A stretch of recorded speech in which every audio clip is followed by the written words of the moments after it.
Hello everyone, it's Skypank again, back for another video on behalf of the franchise tag.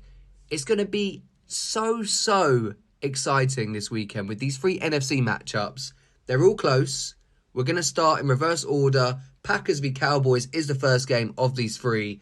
And we know the Cowboys, they're on a 16-game win streak at home. Mike McCarthy is going to want revenge against his former team. But the Packers are playing great football right now. Jordan Love, really impressive. They finished the season on a 6-2 run. Jordan Love was averaging over 265 passing yards, and he had an 18-1 ratio touchdown to interceptions down that stretch, which is so impressive.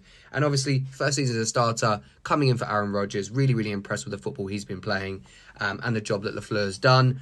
And I also like this Packers pass rush. I think, they can take some hope in the fact that Dak is 2-4 in the postseason. But saying that, for me, Prescott is a completely different player, completely different quarterback under Mike McCarthy. He's in the MVP conversation for me.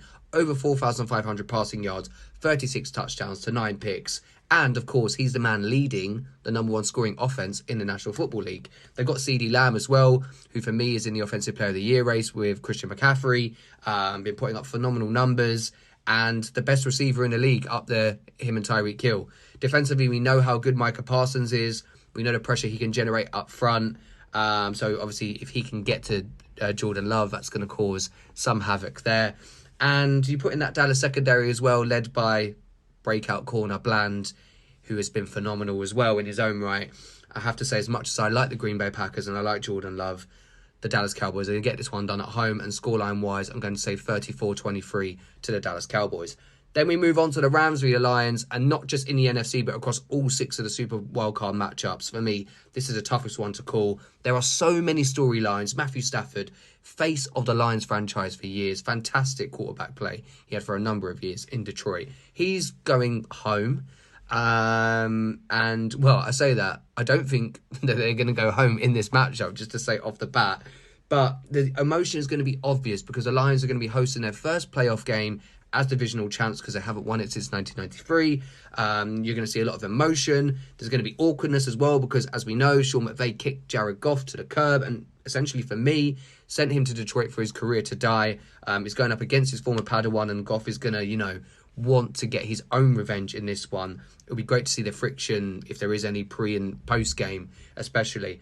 My heart wants the Lions to win. I love what Dan Campbell's done. He was part of that 0-16 team for Detroit years ago. He knows how much this means to the city. But on form, the Rams, they're probably edging it. Yes, the Lions have Gibbs and Montgomery as a good 1-2 punch in the backfield. They've got the standout wide receiver, Amon-Ra St. Brown. But for me, their defense has holes in it, and I feel like an offensive genius like Sean McVay, he can pick those holes and exploit them. And whilst I mentioned rookie running back Gibbs, we'll talk about a young running back on the other side. Kyron Williams has been phenomenal. He looks like the all-down back of the future for the LA Rams. And then you've got Puka Nacua, who for me, he should be Offensive Rookie of the Year.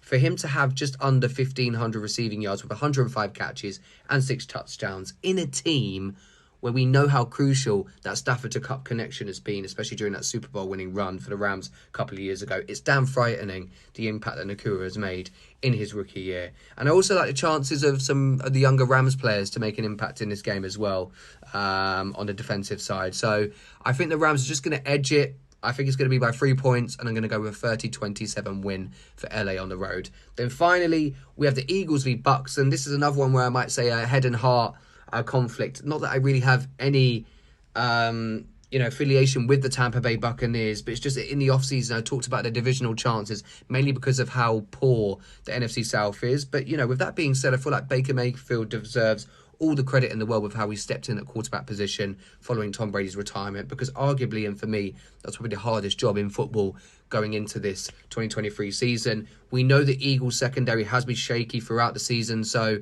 if Tampa's O-line could hold up, then, I think that sort of, prevents Philly's scarily good pass rush, and it means that the likes of Chris Godwin, Mike Evans can do their thing. Also, like their running back Rashad White, but I think out of the three, if anyone's going to have the big game and be the decisive factor in this one, I'd go with Mike Evans. For Philly to win, well, they basically need to do what they, haven't done, the complete opposite of the last month and a half. They've lost 5 of their last 6.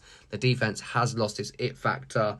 And so many teams were afraid of them last season. Yes, the Eagles did beat Tampa in week 3, 25-11, but that was so long ago. We saw Jalen Hurts also get banged up last week, so the O-line needs to hold up for them to get the run game going, him to use his legs, and also to get AJ Brown and Devonta Smith going in the passing game. But overall, I feel like the Bucs defense can deal with the Philly offense for the most part. We've got Winfield Jr., who's been playing really well, Devin White, Barrett, and it's worth noting that across both teams, neither pass defense has been particularly good. The Buccaneers were ranked 29th and the Eagles ranked 31st to end the season. And whilst I've seen some people say it could be offensive shootout, we know these playoff games can throw up sort of different scenarios. So I'm going to go with a Tampa win, which you could argue is an upset whilst choosing because Philly is still good on paper. But I'm going to say 26-19 to the Tampa Bay Buccaneers. Enjoy all of these NFC Wildcard matchups. They're going to be super, super good. And yeah, we'll see you with another episode soon.